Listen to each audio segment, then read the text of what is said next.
More about the 5 victims killed inside Club Q, where a gunman opened fire late Saturday. Police say the tragedy could have been even worse had it not been for the bravery of a military veteran who tackled the gunman.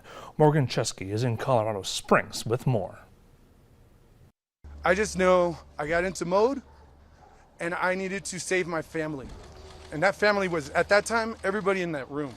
It was a battlefield Richard Fierro couldn't have imagined. A beloved club where he came with his wife, daughter, her boyfriend, and friends for a drag show. But when the first bullets started flying, the 15-year Army vet who served 4 combat tours in Iraq and Afghanistan felt his instincts kick in. It's the reflex. Go. Go to the fire. Stop the action. Stop the activity.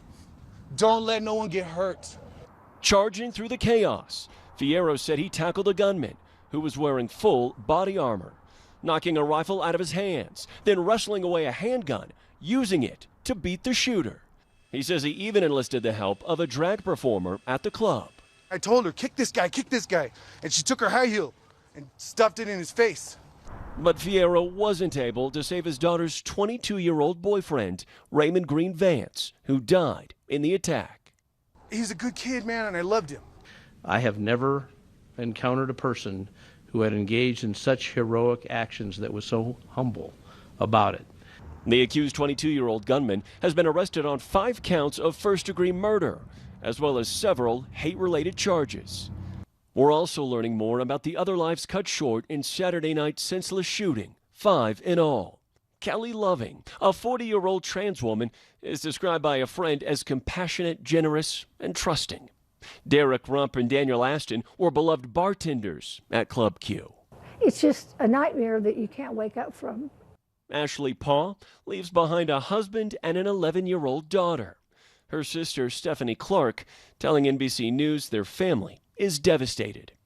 Ed Sanders, one of 17 people wounded in the attack, grateful to be alive. I want people to show some love to the LGBT people. We deserve the respect and the love like anyone does. I really hope people kind of use this and shake someone's hand, give someone a hug, give them a kiss. These are good people, man. These were all kids.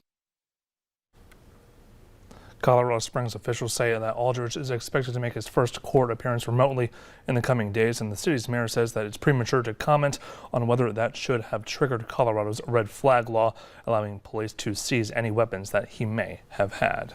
And a candlelight vigil is planned tonight in downtown Fargo in memory and support of victims of the Colorado shooting over the weekend. The vigil is at 6 p.m. at Broadway Square. And more than 180 migrants are being processed after they were rescued by the U.S. Coast Guard in Florida Monday night. The Coast Guard says that the migrants were trapped in dangerous conditions before being brought upon a cutter, and that there were no deaths reported and no specifics about any potential injuries.